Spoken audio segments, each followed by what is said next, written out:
newscast with President Bongbong Marcos flying to Singapore to attend the Formula One Grand Prix. One news source has confirmed the authenticity of photos circulating online where the president was spotted watching the event. I guess Malacañang is probably also in a quandary, or it might be the case that, since it's quote-unquote a personal thing, then they felt that it need not be announced to the public. But my sense, every movement, unless it's a national security issue by the president, should be known to the public.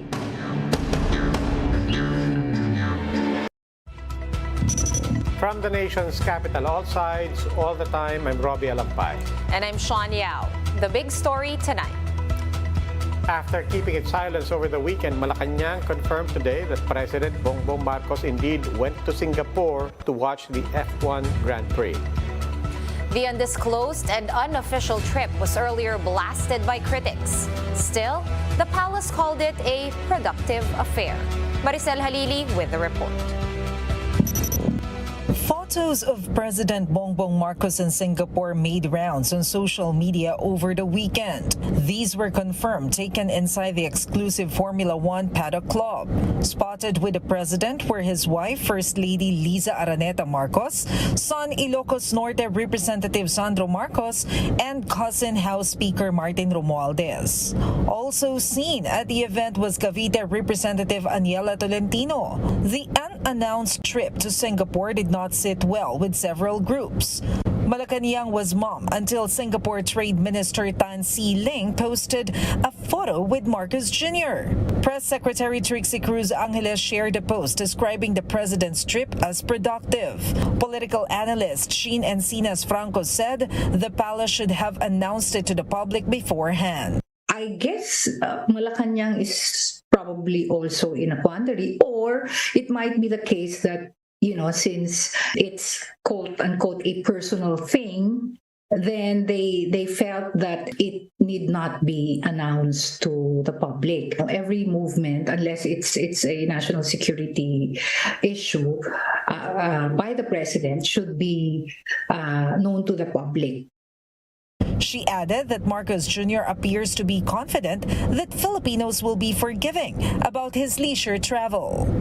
I compare him to Duterte because Duterte's support from the people was there until the very end, precisely because he looks and talks like a quote-unquote regular guy, despite his position. And that's something that's very Filipino. So, and we're not seeing that.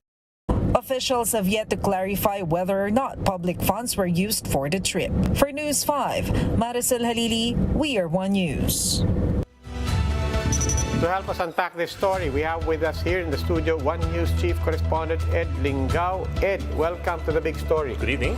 Okay, so first of all, Ed, may tanong pa ba on whether or not this is a private trip or this was a, let's just call it a working trip? Because on the one hand, yung private was one of the first things that people were granting, baka naman private trip. Baka naman sariling pera. Baka naman sariling pera. I'll get to that later because I don't know if that's even possible for a president to do. On the other hand, sinabi ni Press Secretary Trixie Cruz Angeles that it was productive. So when she says it was productive, doesn't that suggest that it was a working trip? So where are we right now? It suggests it's a working trip, but they're not saying it is. So that's a good way of using smoke to obscure whether or not it is a working trip or not, or an official trip. But to begin with, if it was a working trip, then why not just say so, right? Precisely the point. But there are some who also argue, for example, in the U.S., any trip of the president of the United States outside the country is considered an official trip. Official trip. Whether or not it's for personal reasons or for official reasons. For example, but this was not out of the country. Trump would go very often to Palm Beach, to his own property, using Air Force One. And he would use government resources. I mean, what are the, okay, let's say for whatever the nature is, if the president went abroad, and in this case, Singapore, what are the inevitable costs to that that inevitably has to bring in public funds? I mean, for example, Yeah. I can't imagine him traveling without the PSG. Yeah, that's a given. You always have to have your own personal security. Even if you have a state visit, you still bring your own security. Well, you may have Secret Service in New York, but you still have PSG. Now, at the same time, there's a question of whether or not the presidential plane was used. Because in at least two flight tracking websites, the presidential plane, RPP-1 was identified as having traveled all the way to Singapore Saturday and come back on Sunday. These are the biggest flight tracking tools available on the internet, and they're used by everybody. So it was clear that the Gulfstream 280, G280 was used, and it's a $36 million jet, more or less mga $2 billion, 2 billion pesos yun. So that's only for the cost of the plane. That doesn't take into account maintenance, fuel, and of course, yung sweldo and per diem ng mga pilots. What I saw was that more or less it would cost you around 4,500 to 5,000 pesos, dollars per hour before the increase in fuel prices this year. So, let's assume naman na, okay, it was a working trip, di ba? Does that put them in the clear? If they just say, look, yeah, you're right, it was a working trip. It's actually, technically, it's easy for Malacañang to say that, to cover it up as an official visit. It is. Because in the end, the president is the chief executive. He's the chief architect of foreign policy. So we can say, I was there to follow up on certain invites to businessmen. Of course, he can also use the same argument if he goes to Disneyland. So I guess what the point of contention is why did he not just say so from the beginning? Would you say so? That you're going to watch racing? Well, you could frame it as people play golf and a lot of deals get a Trump used to say. But if you announce it, then people will naturally ask how do you go there, and who's going to spend? Versus this, if Malacañang just shuts up, nobody knows any better. Oh, well, on the other hand, they did say it was productive follow-up to that first state visit. Which was only 3 weeks ago. Oh, diba? So why would you, of course, his critics would say, why would you follow up 3 weeks later while people are watching a race? Now, anyway, we're all just channeling the questions that we know a lot of people are asking. Obvious to a lot of people that these things have to be clarified. In the meantime, obviously this was a mess. I mean, at the very least, this was a mess communications-wise. This was a mess transparency-wise. What price might President Marcos be paying for this mess of, at the very least, a communications fiasco? Well, that depends on how they handle it and how strong his support base still is. Less than 100 days after elections, and from what we can see so far, malakas pa rin siya. So, how much of a dent it will make, really hard to say. You will see an impact, pero will it be a significant impact? That's a big question. Whether there will be a legal question there's a law against that, RA 6713. The code of conduct, but it's not really that clear when it comes to spending. Section 4A stipulates that government officials and employees should not be ostentatious in their spending and extravagant in their lifestyle. But there's a very general rule. So how you use that in this case, that's going to be a question because nobody really follows that. Okay. What about in terms of actual support? A lot of legitimate groups have already spoken out about this, and coming out from the typhoon, and especially since he is our agriculture minister, and it is a lot of agricultural groups that have issued statements against him. That's a heavy political burden that he has to bear. Coming 5 days after the typhoon that ravaged Central Luzon and that may drive prices up by 20% for agricultural products, including palay. Medyo mabigat yun. Question is, will people be able to relate one with the other? Yeah.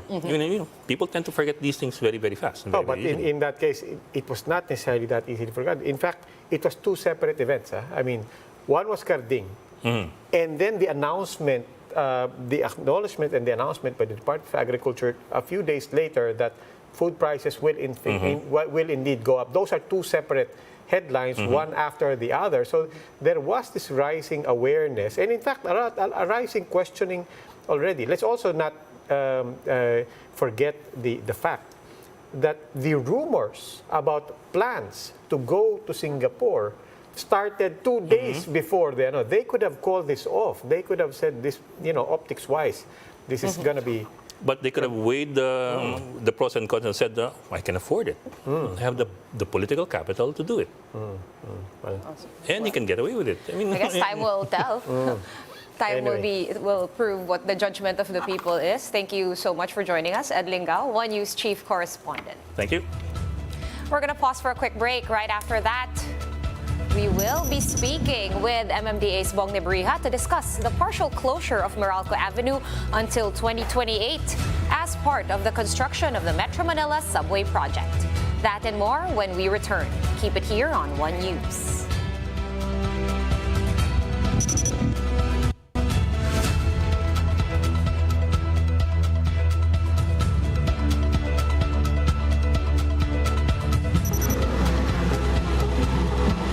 Netflix show Drive to Survive has brought Formula One racing to a huge new audience, particularly in the US.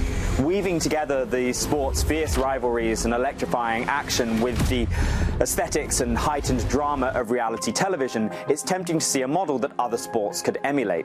But in reality, is that going to be possible? For streaming services, documentaries are a relatively cheap way of getting into sports, often costing just several $100,000 per hour of content. Compare that to Premier League soccer, where the domestic broadcast rights can cost in excess of $10 million per game. And of course, live sports have a shelf life. Not many people are going to watch the Packers-Dolphins regular season game 3 years after it was played. But people are still discovering the first season of Drive to Survive several years after it was released. To understand why Drive to Survive is so important to Formula One, we need to look back to 2006. That's when the private equity firm CVC acquired control of the sport. And in doing so, it built up a huge amount of debt. In order to repay those billions of dollars, it had to make F1 more profitable. And one of the main ways it did so was by taking the sport behind a paywall in markets where it was free to air. The downside was, of course, that it became harder to watch. In British households, F1 was a staple of Sunday afternoon viewing. After a slap-up Sunday roast, you might retire to the sofa, turn on the BBC and watch that weekend's race. But in 2013, the pay TV station Sky Sports acquired the rights to some of the races and now holds all of them. In France, a similar thing happened. It moved from the terrestrial channel TF1 to the pay TV station Canal+. And audience numbers declined. Viewership fell from 600 million people in 2008 to closer to 350 million a decade later. None of this was helped by an era where the Red Bull and then Mercedes teams dominated. It became, frankly, a little bit boring. And while the financial pot was getting bigger, there was a risk of diminishing returns. As the audience got smaller, that also made the sport less appealing to advertisers. That's why Drive to Survive was such a boon. It reinvigorated flagging interest in the sport, particularly in the US, a market it had always struggled to crack. Now there are going to be 2 further races in the States, in Vegas and Miami. And it's also provided a glimmer of hope to other sports. From tennis to rugby and even volleyball, private equity capital is flowing into sport in a way we've never seen before. The business plan is also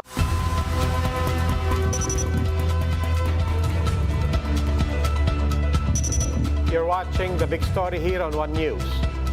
In just a few hours, the north and southbound portions of Meralco Avenue in Pasig will be closed to give way for the construction of the Metro Manila subway project. Mobile journalist King Senko gives us a front seat to the story.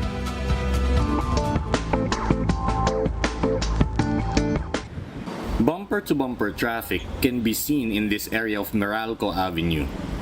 The overpass was temporarily closed to pave way to the groundbreaking ceremony, which was led by President Bongbong Marcos.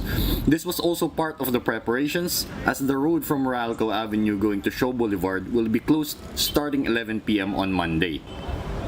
Officials say that there will be preparatory works, such as the positioning of equipment.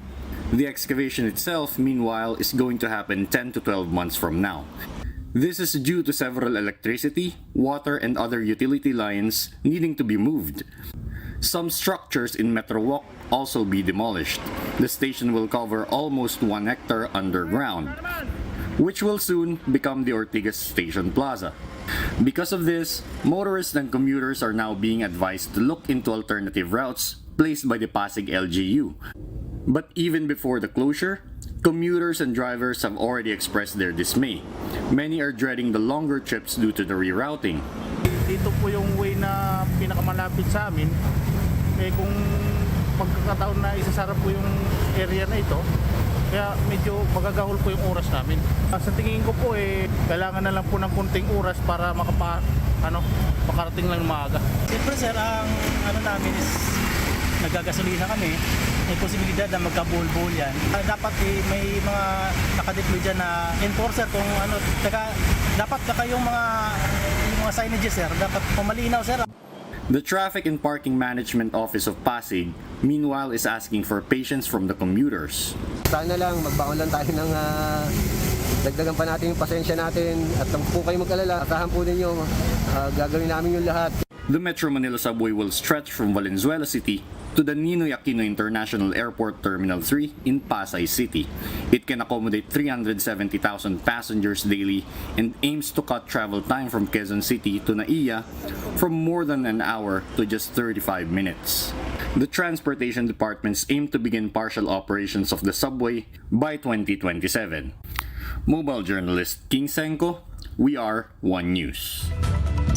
And here to discuss plans to handle the expected traffic in Ortigas and around Ortigas due to the partial closure of Meralco Avenue, we have with us via Zoom MMDA Task Force Special Operations Chief Bong Nebrija. Chief Nebrija, welcome once again to the big story. Hi Robbie, hi Sean. Good evening, and good evening to all your televiewers. Good evening, sir. So, diretso tayo. What are you expecting by way of traffic and, for that matter, by way of confusion? And how are we going to mitigate against that around Ortigas? Well, the traffic management for this project will be handled by the City of Pasig together with the City of Mandaluyong and the cooperation with the Ortigas Center Association Incorporated, or OCI.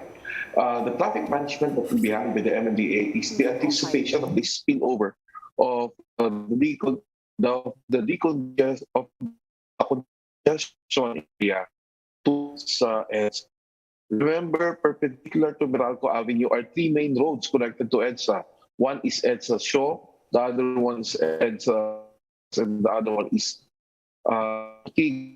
So we have already enforcers in this area together with the intersection of Ortigas and Meralco Avenue.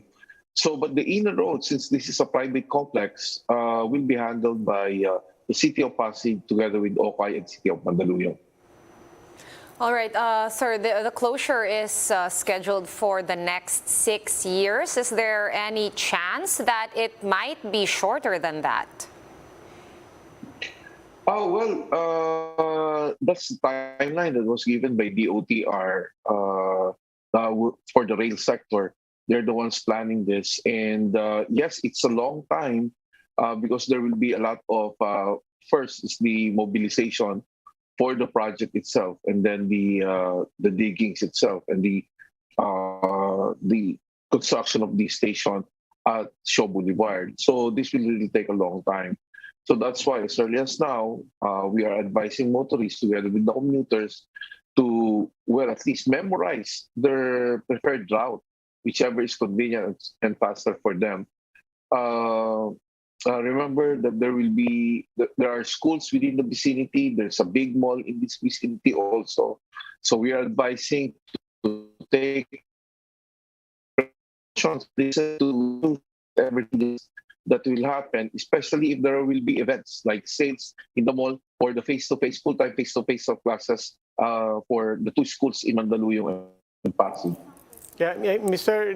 Nebrija, we all know naman na lahat ng sectors, lahat ng projects affected by the pandemic and the lockdowns. Nonetheless, was there no opportunity to start off on these projects at some point in the middle or maybe even early on in the pandemic when traffic was practically not there? Actually, Robbie, they started in the past administration still, no, there will be 17 stations for this 33-kilometer stretch of the subway, and this is only one of the major stations. They have already started in the Mindanao Avenue, in the vicinity of the Veterans Memorial Medical Center. They've already started with that. Just that this Shaw Boulevard station will entail a lot of disruption, so to speak, because Meralco is a very busy road in that area. All right, thank you so much for explaining that to us. MMDA Task Force Special Operations Chief Bong Nebrija. Thank you, sir.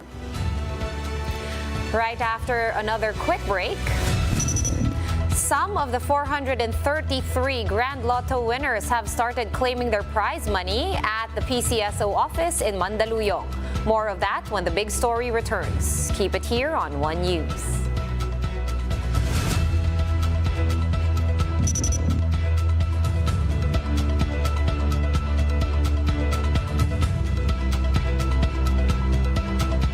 Suffered another operational defeat in eastern Ukraine, casting doubt on its plans for total annexation. Several thousand Russian troops withdrew from Lyman in Donetsk over the weekend after becoming surrounded by Kyiv's forces. The town was a key logistics hub for Moscow. It comes just days after the Kremlin announced it had annexed the region after holding referendums labeled a sham by the West. UK Prime Minister Liz Truss says a controversial decision to remove the top tax rate was made by her Finance Minister, Kwasi Kwarteng. Truss told the BBC her administration should have laid the groundwork better for the mini-budget announcement. A source says the Chancellor is privately trying to head off a potential rebellion, with at least a dozen government MPs going public with their opposition to the plan. And I do stand by the package we announced, and I stand by the fact that we announced it quickly because we had to act. But I do accept we should have laid the ground better. I do accept that. President Biden will visit Florida on Wednesday to survey the damage left behind by Hurricane Ian. The massive storm killed at least 47 people in the state. Biden says the damage is likely to rank among the worst in U.S. history. Florida Senator Marco Rubio says many popular beach destinations and tourist towns were completely ravaged by the storm. Global news, 24 hours a day on air and on Bloomberg Quick Take, powered by more than 2,700 journalists and analysts in more than 120 countries. I'm Vonnie Quinn. This is Bloomberg.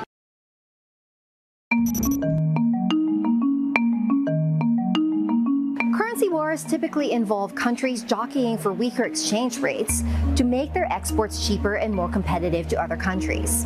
In reverse, countries want stronger currencies to fight inflation, make imports less expensive, and boost their spending power overseas. That is the backdrop that we saw in the 1980s, which led to the historic Plaza Accord, an agreement among major nations to weaken the US dollar by jointly intervening in their currencies. The backdrop of the 1980s appears to be making a comeback now.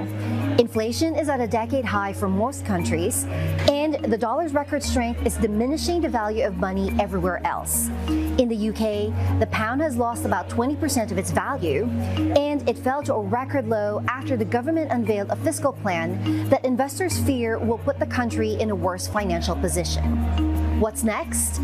Watch for signs of countries intervening in their currencies. Japan has confirmed that it's already doing this, while China is stepping up efforts to boost its currency. In the UK, the Bank of England is under pressure to support the pound, but its firepower for doing this is a fraction compared to its major peers.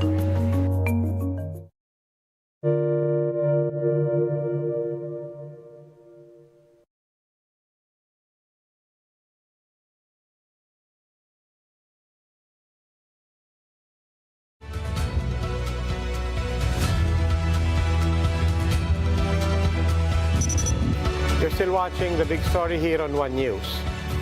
Heads up commuters, the latest round of fare hikes for public utility vehicles has taken effect today. Mobile journalist Kyla Macantan with the details.